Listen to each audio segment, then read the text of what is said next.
வணக்கங்களே, கடவுளூர் TV நேயர்களுக்கு லட்சுமணன் அன்பு வணக்கங்கள். இப்போ நம்ம பார்க்க போகிறது வார ராசி பலன் 20ஆம் தேதியிலேருந்து 26ஆம் தேதி வரை எப்படி இருக்க போதான்னு பார்க்க போகிறோம். ஸோ எப்போதுமே சொல்கிறது தான் லக்னத்துக்கு பாருங்கள். ஸோ ராசிக்கு பார்ப்பதை விட லக்னத்துக்கு பார்க்க ரொம்ப பர்ஃபெக்டாக இருக்கும். உதாரணமாக ஒரு மகர லக்னம் விருச்சிக ராசினா நீங்கள் விருச்சிக ராசிக்கான பலன்களை பார்க்கறத விட மகர ராசிக்கான பலன்களை பார்க்கும்போது ரொம்ப பர்ஃபெக்டாக இருக்குங்க.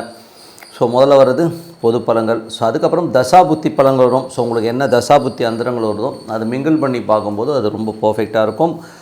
வீடியோட இந்த டிப் ஆஃப் த வீக் இருக்குது, மறக்காமல் பாருங்கள். விருச்சிக ராசி. ஸோ விருச்சிக ராசிக்கு வந்து பார்த்திங்கன்னா உங்களது ராசியாதிபதி. ஸோ உங்களது ராசியாதிபதி செவ்வாய் வந்து பார்த்திங்கன்னா உங்களுக்கு வந்து நீச்சமாக இருந்தாருங்க. ஸோ அது வந்து 9 பாதக ஸ்தானத்தில் நீச்சமாக இருந்த செவ்வாய் புதன்கிழமையிலேருந்து 8 போகும்போது கொஞ்சம் கவனமாக இருக்கணும். வேலை விஷயங்களில் ரொம்ப கவனமாக இருக்கணும்.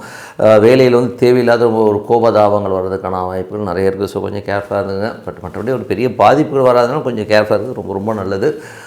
மற்றபடி வந்து பார்த்திங்கன்னா உங்களுக்கு வந்து 2 மற்றும் 5ஆம் அதிபதியான குரு 7 இருக்கும்போது சுப நிகழ்ச்சிகள் சார்ந்த விஷயங்கள் நடப்பதற்கான ரொம்ப சிறப்பாக இருக்குது. 3 மற்றும் 4ஆம் அதிபதியான சனி வந்து ஆட்சி பலத்தோடு இருக்கும்போது சொத்துக்கள் விற்பனை ஆவதற்கான வாய்ப்புகள் ரொம்ப நல்லா இருக்குங்க. ஸோ சொத்துக்கள் விற்பனை ஆகிறது.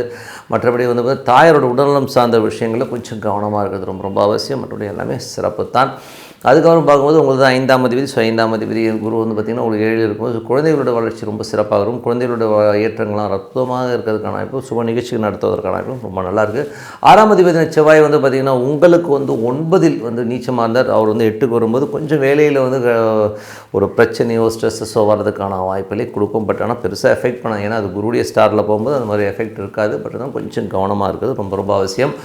விருச்சிக லக்னமாக இருந்து சனி தசாபதி. சனி வந்து பார்த்திங்கன்னா உங்களுக்கு 3ஆம் தேதி 4 இருக்கும்போது உங்களுக்கு வந்து வீடு விற்பனை இந்த மாதிரி விஷயங்கள்லாம் ரொம்ப சிறப்பாக இருப்பதற்கான வாய்ப்பாக இருக்குது. ஒரு சொத்து விற்பனை இந்த மாதிரி விஷயங்கள், இப்போ பழைய வண்டி புது வண்டி வாங்குறது அந்த மாதிரி விஷயங்கள் ரொம்ப நல்லா இருக்கும். தாயாரோட உடல்நலம் சார்ந்த விஷயங்கள் கொஞ்சம் செலவில் ஏற்படலாம். இல்லைன்னா அம்மா கிட்ட கொஞ்சம் சின்ன தர்க்கங்கள் ஏற்படுறதுக்கான வாய்ப்புகள் இருக்குது. ஸோ அதெல்லாம் ஒன்றும் பெருசாக எஃபெக்ட் பண்ணாத, கொஞ்சம் பார்த்து நடந்துக்கணும். அது விருச்சிக ராசிக்காரில் வந்து விருச்சிக லக்னமாக இருந்து கேது தசாபதினு கேது வந்து 11 இருக்குங்க. ஸோ 11 இருக்கும்போது என்ன மாதிரி விஷயங்கள் இருக்கும்போது உங்களுக்கு வந்து நல்ல லாபங்கள் வருவதற்கான வாய்ப்புகளை நல்லா கொடுக்குங்க. ஸோ அதெல்லாமே ரொம்ப நல்ல விஷயங்கள் தான். அதுக்கப்புறம் பார்த்தா தொழில் ரீதியான விஷயங்கள். ஸோ தொழில் வந்து 10ஆம் தேதி சூரியன் வந்து பார்த்திங்கன்னா 3 தொழில் பெரிய முயற்சியில் பெரிய வெற்றிகள் கிடைப்பதற்கான வாய்ப்பு ரொம்ப நல்லாயிருக்கு. 8ஆம் அதிபதி புதன் வந்து 2 இருக்கும்போது சில நேரங்களில் வந்து பார்த்திங்கன்னா ஏதாவது எடாவிடமாக பேசுகிறத கொஞ்சம் தவிர்த்துக்கணும். அது மட்டும் இல்லாமல் பார்த்திங்கன்னா நண்பர்கள் மூத்த சகோதர சார்ந்த விஷயங்கள்கிட்ட பேசும்போது கொஞ்சம் கவனமாக இருக்குது ரொம்ப ரொம்ப. குடும்பத்தில் கொஞ்சம் வந்து மன உளைச்சலோ ஸ்ட்ரெஸ்ஸோ வரதுக்கான கொஞ்சம் கவனமாக இருக்குது ரொம்ப ரொம்ப ரொம்ப அவசியங்க. அதுக்கப்புறம் பேராசை கருதி ஒரு பெரிய இன்வெஸ்ட்மெண்ட் ஷேர் மார்க்கெட்டில் போகிறேன் அதில் போகிறேன்னு சொல்லி போட்டு அது பிரச்சனையாகிறதுக்கான வாய்ப்பும் கொஞ்சம் கவனமாக இருக்குது ரொம்ப ரொம்ப அவசியம். அதுக்கப்புறம் பார்க்கும்போது உங்களுக்கு இப்போ 10ஆம் அதிபதியான சூரியன் 3 தொழில் பெரிய முயற்சியில் பெரிய வெற்றிகள் கிடைப்பதற்கான வாய்ப்பு ரொம்ப நல்லா இருக்குங்க. ஸோ இதுவரை பார்த்தது வந்து பார்த்திங்கன்னா உங்களுக்கு வந்து பொது பலன்கள். இப்போ பார்க்க தசாபதி பலன்கள் விருச்சிக லக்னமாக வந்து சூரிய தசாபதி சூரியன் வந்து பார்த்திங்கன்னா 10ஆம் அதிபதி வந்து 3 இருக்கும்போது தொழில் வளர்ச்சியில் தொழில் முயற்சியில் பெரிய வெற்றிகள் கிடைப்பதற்கான வாய்ப்பு ரொம்ப நல்லா இருக்குது. விருச்சிக லக்னமாக சந்திர தசாபதினா பெரிய லாபங்கள் பெரிய வெற்றிகள் கிடைக்கும். மற்றபடி வந்து பார்த்திங்கன்னா அது பாதகாதிபதியாக இருந்தாலும் பெரிய வெற்றிகள் கொஞ்சம் வந்து வாரத்தின் முற்பதியில் வந்து கொஞ்சம் அலைச்சல் கொடுப்பதற்கான வாய்ப்பும் இருக்குது. அது வந்து பார்த்திங்கன்னா ஒரு வியாழன் வெளியே நிறைய அலைச்சல் இருக்கும். அதுக்கு எல்லாமே சிறப்பாக இருங்க. ஸோ விருச்சிக லக்னமாக வந்து உங்களுக்கு வந்து செவ்வாய் தசாபத்தின்னு செவ்வாய் வந்து பார்த்திங்கன்னா உங்களுக்கு 8 வராருங்க. ஸோ 8 வரும்போது கொஞ்சம் தேவையில்லாத மன உளைச்சல், வேலையில் ரொம்ப கவனமாக இருக்கணும். கடன் சம்மந்தமான விஷயங்களில் வந்து கொஞ்சம் பார்த்து கிளியராக பேசிக்கிறது ரொம்ப ரொம்ப நல்லது. உடல் நலம் சார்ந்த விஷயம் கொஞ்சம் கவனம் எடுத்துக்கிறது ரொம்ப ரொம்ப நல்லதுங்க. விருச்சிக லக்னமாக வந்து ராகு வந்து 5 இருக்கிறது. அது வந்து சனியுடைய சாரத்தில் இருக்கும்போது புதிய சொத்துக்கள் வாங்குறதுக்கான வாய்ப்புகள் ரொம்ப நல்லா இருக்குது. ஸோ தாயாருடைய வருமானங்கள் அந்த மாதிரி விஷயங்கள் ரொம்ப சிறப்பாக இருப்பதற்கான வாய்ப்புகள் நல்லாயிருக்கு. குழந்தைகள் கொஞ்சம் ஏடாவடமாக பேசுகிறது, குழந்தைகளை செலவு பண்ணுற மாதிரி விஷயங்களை கண்டிப்பாக ஏற்படுத்தும். ஸோ விருச்சிக லக்னமாக இருந்து சனி தசாபுத்தி அந்தரங்கள். ஸோ சனி வந்து பார்த்திங்கன்னா உங்களுக்கு குருடைய சாரத்தில் போகும்போது சுப நிகழ்ச்சி நடத்துவதற்கான வாய்ப்புகள் ரொம்ப நல்லா இருக்குது. ஸோ எல்லாமே ரொம்ப நல்ல விஷயங்கள் தான். புதிய சொத்துக்கள் வாங்குறதுக்கான வாய்ப்புகளையும் நிறைய ஏற்படுத்தும். ஸோ அதெல்லாமே ரொம்ப நல்ல விஷயம். மற்றபடி வந்து பார்த்திங்கன்னா விருச்சிக லக்னமாக வந்து புதன் தசாபதி புதன் வந்து 8ஆம் அதிபதியாக இருந்து 2 பார்த்து பேசணும். ஏடாவடமாக பேசுகிறது, கொஞ்சம் வந்து வார்த்தையில் வந்து ஏடாவடமாக பேசுகிறனால கொஞ்சம் பிரச்சனைகள் வருவதற்கான கொஞ்சம் கவனமாக இருக்கணும். விருச்சிக லக்னமாக வந்து கேது தசாபதி கேது 11 இருக்கும். சிறப்பான லாபங்கள் பெரிய லாபங்கள் தொழில் பெரிய வெற்றிகள் வருவதற்கான முயற்சியில் பெரிய வெற்றி வருவதற்கான வாய்ப்புகள்லாம் ரொம்ப நல்லாயிருக்கும். புதிய ஒப்பந்தங்கள் மூலியமாக பெரிய பணம் வருவதற்கான வாய்ப்புலாம் ரொம்ப நல்லாயிருக்கும். ஸோ என்னை பொறுத்தவரை நல்ல ஒரு பிரார்த்தனை, மனதார இறைவனை பிரார்த்தனை பண்ணும்போது கண்டிப்பாக அடுத்த லெவல் போட்டுக்கான ரொம்ப சிறப்பாக இருக்குது. Tip of the week. So tip of the வீக்கில் வந்து நம்ம பார்க்க போகிறது பாதகாதிபதி. ஸோ பாதகாதிபதிங்கிறது வந்து பார்த்திங்கன்னா ஒவ்வொரு ஜாதகத்துலேயும் வந்து இருக்கும். ஸோ சரம் ஸ்திரம் உபயம் சொல்லிட்டு அந்த 3 ராசிகளாக பிரியும். ஸோ அதில் வந்து பார்த்திங்கன்னா சரத்துக்கு 11ஆம் அதிபதியும் ஸ்திரத்துக்கு வந்து 9ஆம் அதிபதியும் அதுக்கப்புறம் வந்து உபயத்துக்கு வந்து 7ஆம் அதிபதி வந்து பாதகஸ்தானமாக இருக்கும். ஸோ அந்த மாதிரி இந்த பாதகஸ்தானங்கள் வந்து எல்லா ஜாதகத்துலேயும் ஏதோ ஒரு கண்டிப்பாக இருக்குங்க. ஸோ இந்த மாதிரி பாதகஸ்தானங்கள் என்ன மாதிரி பாதகாதிபதி என்ன மாதிரி விஷயங்களை பண்ணுவார், முக்கியமாக இந்த பாதகஸ்தானம் பாதகாதிபதிகள் எப்படி வேலை செய்வாங்கன்னா அவங்களுடைய தசா புத்தி அந்த காலகட்டங்களில் மட்டும்தான் அது வந்து மெயினாக வேலை செய்யும். ஸோ மற்ற காலகட்டங்கள் வந்து அவ்வளோ பெருசாக எஃபெக்ட் பண்ணுறது கிடையாது. பட் இந்த தசாபுக்திகளில் வந்து பார்த்திங்கன்னா வேறு ஒரு கிரகம் தசை நடத்தினாலும் அந்த பாதகாதிபதி நட்சத்திராதிபதியோ இந்த மாதிரி விஷயங்கள் இருக்கும்போது கண்டிப்பாக வந்து அதோடைய எஃபெக்ட் இருக்கும்.